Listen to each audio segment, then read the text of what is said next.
Abdul Bugti, also a Baloch activist, joining us now.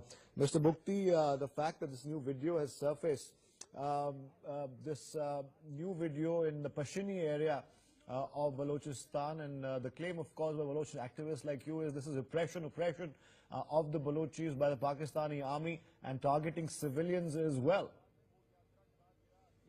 This is a recent incident of mass grave being discovered in Balochistan. This was discovered yesterday in Dera Bugti area. The town where it was discovered is called Pasheni, where 6 dead bodies have been recovered from the mass grave, including those of women and children. They were only identified by their clothes, and their real identity, the names and so on, are still not ascertained yet, but from the long hair and from their clothes, they were identified as women and children. And also, in the same area yesterday, Pakistani forces killed a complete family, like the man, his wife, and his son, among 4 people, and abducted dozens of more people.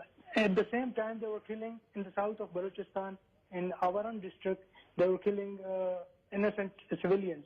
4 of the dead bodies have been shifted to a hospital. Their identities are still unknown, but we are sure that these are those people, the civilians and the political activists that have been going missing and being abducted by the Pakistani security forces. All right, Mr. Bugti, stay on with us. We seem to be having some technical difficulties with Huran Baloch's connection there. But let me go back to Abdul Bugti.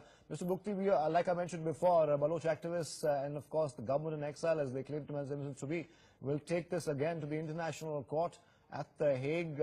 And do you have concrete evidence to provide to the court at The Hague that these were completely innocent civilians who had nothing to do with any militant activity or any armed activity against the Pakistani army? Because as you know better than I do, the Pakistani army is going to claim that.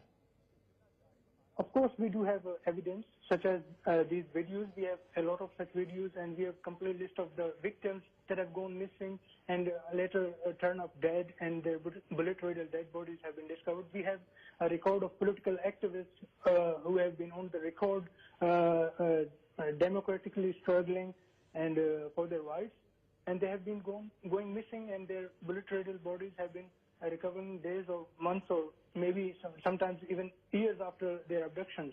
So we have records and videos and evidences of those whole incidents. Well, as far as the Pakistani establishment and authorities are concerned, Mr. Bugti, they of course have been steadfastly maintaining that they of course are doing, in fact, undertaking operations against what they call are extremists. Now, would you for once and for all try and de-link from that this is a democratic uprising in Pakistan and this is a democratically guided movement, so to say, as far as the Balochis are concerned?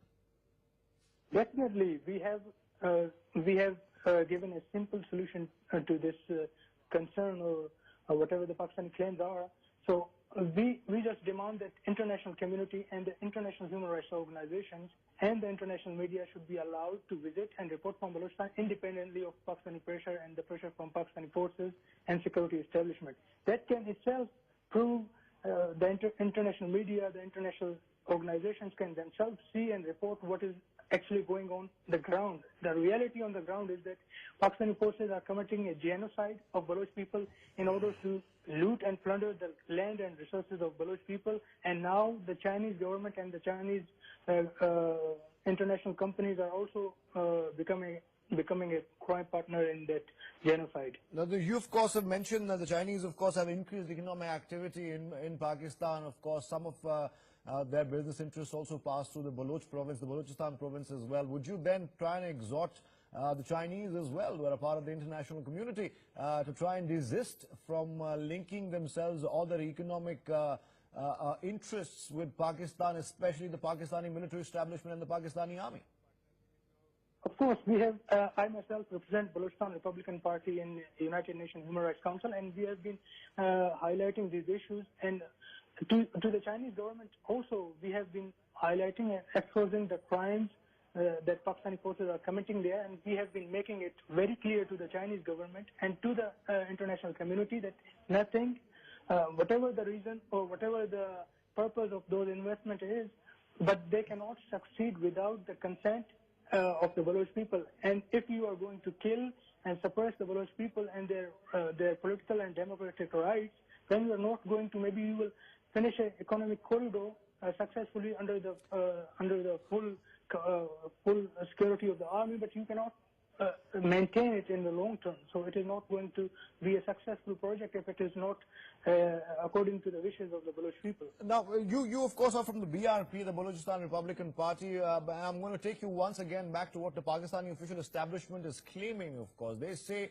that you are working against the state, that Balochistan is a province of Pakistan, and the Pakistani constitution deems it so, and there is no scope for any independence or any autonomy as far as the Balochis are concerned. Tell our viewers why you fundamentally differ with that. There is a historical reason, because Balochistan was an independent state apart from India and apart from Pakistan during the British era. And when British left the area, the region, and they then simply handed over Balochistan to Pakistan, and Pakistan forcefully occupied our country. Our demand is based on that historical fact. And after that, even after that, our forefathers tried to solve problems, political and democratic problems, through dialogues and through political means within Pakistan. But every time Pakistan responded with force and with army operations, with bullet-riddled dead bodies. And if that is going to happen in Balochistan, the people of Balochistan cannot, not a human being can live with such a person or such a human being that is going to treat him like that. How would you tackle accusations by the Pakistani establishment? When I mean Pakistani establishment, I mean the Pakistani army, the ISI and the civilian government there as well, that there are external forces funding, supporting and inciting you to paint a picture in Balochistan which might or might not be true. How do you respond to those allegations? First of all, there is no civilian government in Pakistan, and of course not in Balochistan. They have dummy governments in Islamabad and in Quetta. Balochistan is the capital.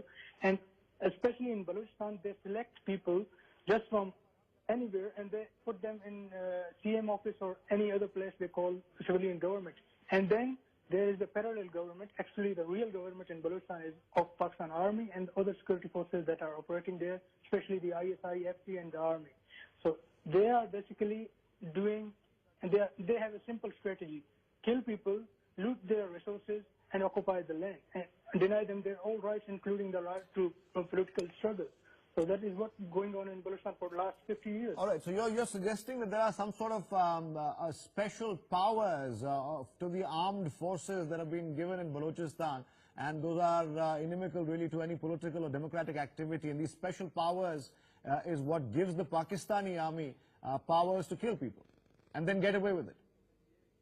Definitely, exactly. That is what I'm trying to say. But in Pakistan's case, maybe people from India and other parts of the world do not understand is that the real power always, from the first day of Pakistan being created, the real power relies with the army, and they can give to the civilian government what they wish.